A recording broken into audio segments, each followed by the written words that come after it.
بسم اللہ الرحمن الرحیم۔ آج ہم نواقض وضو کا بیان پڑھیں گے۔ نواقض وضو یعنی وہ چیز ہے جو وضو کو توڑ دیتی ہے۔ وہ چیزیں 8 ہیں جن سے وضو ٹوٹ جاتا ہے، اور میں نے ان 8 کو یہاں بورڈ پر لکھ دیا ہے۔ آئیے ہم اسی بورڈ کی مدد سے سیکھتے ہیں اور پھر اس کو یاد کرتے ہیں۔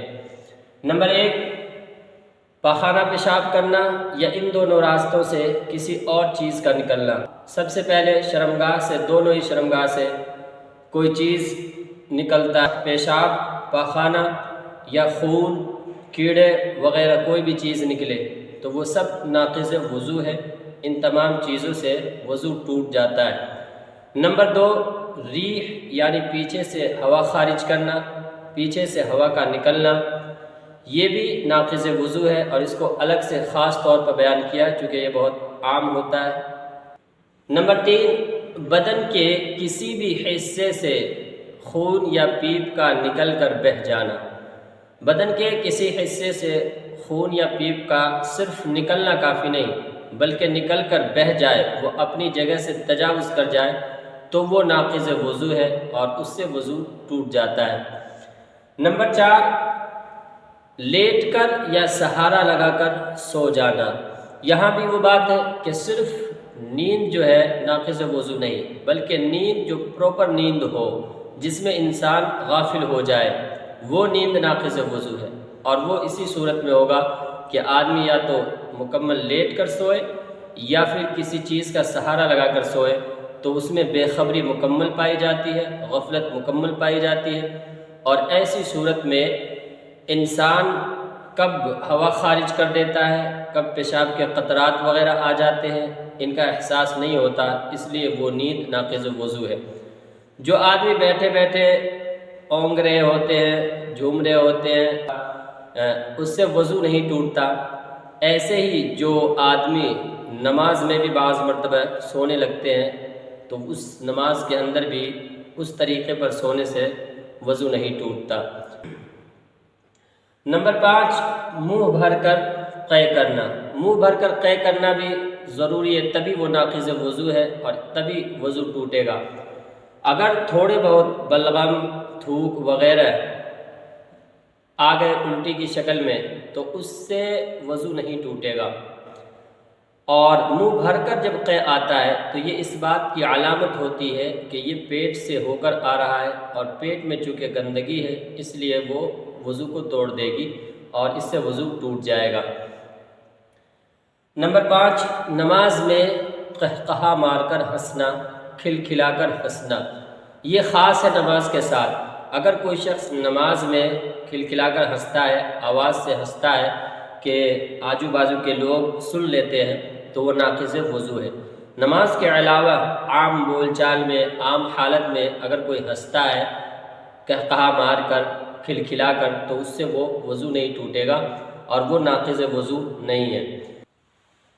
نمبر 7، بیماری یا کسی اور وجہ سے بے ہوش ہو جانا، اور اس سے بھی وضو ٹوٹ جائے گا کہ جب انسان بے ہوش ہو گیا، اس کو کیا خبر کب پیشاب آ گیا یا کب جو ہے ہوا خارج ہو گئی، تو بے ہوش ہو جانے سے بھی وضو ٹوٹ جائے گا۔ اور نمبر 8، مجنون یا پاگل ہو جانا، دیوانہ ہو جانا، کسی نشے میں یا کسی اور چیز کی وجہ سے اگر انسان کی عقل کھو جاتی ہے، وہ پاگل ہو جاتا ہے فوری طور پر یا ہفتوں مہینوں کے لیے، تو وہ بھی ناقض وضو ہے۔ اس صورت میں بھی انسان کو اپنا خبر نہیں ہوتا کہ کیا چیز جسم کے اندر سے باہر آ رہی ہے اور کیا چیز جسم کے اندر جا رہی ہے، تو یہ بھی ناقض وضو ہے۔ اگر آپ اس ترتیب پر یاد کرنا چاہیں گے تو بڑا آسان ہوگا۔ یہ ترتیب جسم کے نیچے کے حصوں سے ہے، یہاں لکھنے میں اوپر کے حصوں سے ہے۔ اگر آپ چاہیں تو اوپر سے یاد کر لیں یا پھر نیچے سے یاد کر لیں۔ جس ترتیب پر میں نے یہاں لکھا ہے وہ نیچے کی ترتیب سے آ رہے ہیں۔ سب سے پہلے کی 2 چیزوں کا تعلق شرمگاہ سے ہے، پاخانہ پیشاب کرنا یا ان دونوں راستوں سے کسی اور چیز کا نکلنا۔ نمبر 2، ہوا خارج کرنا یعنی پیچھے سے ہوا کا نکلنا۔ یہ 2 چیزوں کا تعلق شرمگاہ سے ہو گیا۔ پھر نمبر 3 پہ بدن کے کسی حصے سے خون یا پیپ کا نکل کر بہہ جانا۔ نمبر 4 لیٹ کر یا سہارا لگا کر سو جانا، اس کا تعلق پورے جسم سے ہے۔ اور نمبر 5 اور نمبر 6 منہ بھر کر قے کرنا اور نماز میں قہقہ مار کر ہنسنا، ان دونوں کا تعلق منہ سے ہے۔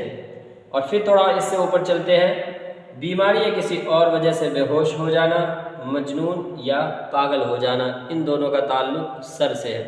اگر آپ اس ترتیب پہ یاد کرنا چاہیں تو ایسے یاد کر لیں، یا پھر آپ نیچے سے یاد کر سکتے ہیں، جو جسم کے اوپر کے حصے سے نیچے آئے گا، یعنی 2 چیزوں کا تعلق سر سے ہے کہ بیماری یا کسی اور وجہ سے بے ہوش ہو جانا یا پھر پاگل اور دیوانہ ہو جانا، ان کا تعلق دماغ سے ہو گیا۔ پھر منہ بھر کر قے کرنا، نماز میں قہقہ مار کر ہنسنا، ان دونوں کا تعلق منہ سے ہو گیا۔ پھر بدن کے کسی حصے سے خون یا پیپ کا نکل کر بہہ جانا، ٹیک لگا کر، لیٹ کر، سہارا لگا کر سو جانا، یہ 2 چیزوں کا تعلق پورے جسم سے ہوا۔ پھر اور نیچے چلیں گے کہ پاخانہ پیشاب کرنا یا ان دونوں راستوں سے کسی اور چیز کا نکلنا، اور نمبر 2 ریح یعنی ہوا خارج کرنا، ان دونوں کا تعلق شرمگاہ سے۔ تو آپ جس ترتیب پر مناسب سمجھے، آسان سمجھے، آپ اس ترتیب پر اسے یاد کر سکتے ہیں۔